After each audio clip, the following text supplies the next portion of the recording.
Mbote belé na bandeko nyusu bolanda biso na congokimiatv.com. Alors tozui lisolo ya Pasteur Mukuna na boloko abengi ndeko na ngai Mario Sumunga collègue na ngai ya journalisme abengi ye alobi ki bazoko menacer ye bazolinga baboma ye. Alors pourquoi bazolinga baboma Pasteur Mukuna soki bakangi ye pona lisolo ya viol.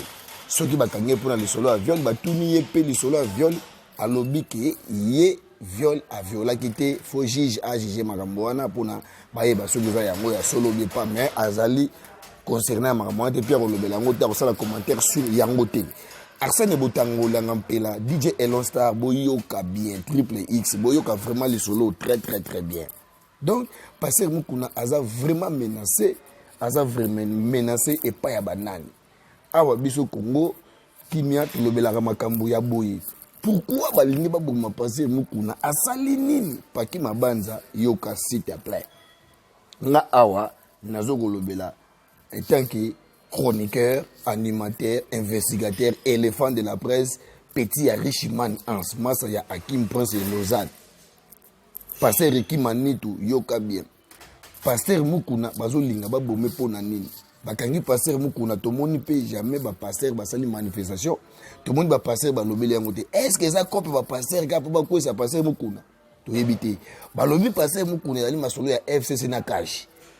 Keninga na lo bakabila fazonga na Rwanda ya ngwana moni bazo linga bakitisa ye. Mais mutu si bokangi pona nini boya ko betila ye porte na butu afongola na boloko afongola porte bokende na ye bokende na ye wapi. Mbinga mobali ndengwana azoko banga alobi azana sécurité te.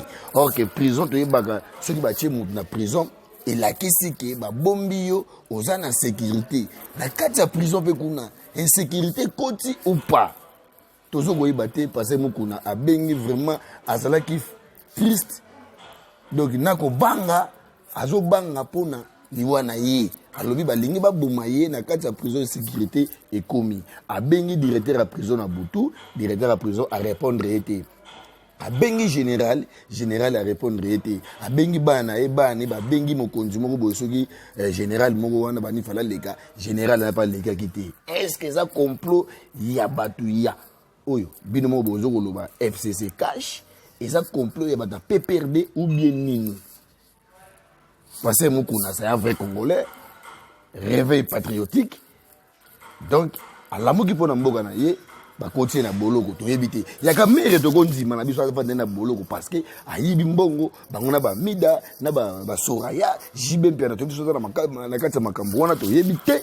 Na lo bambango parce que na musala na je pose musala na yende pona pesa bino ka vite fait moi message.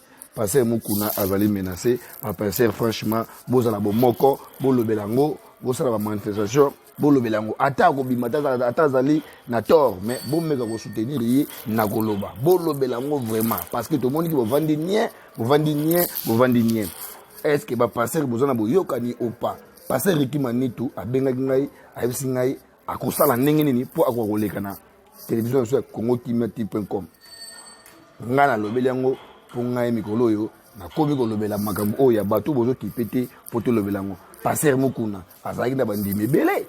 Tout le monde déplace bandimi ba marché. Est-ce que ça va bien à bandimi?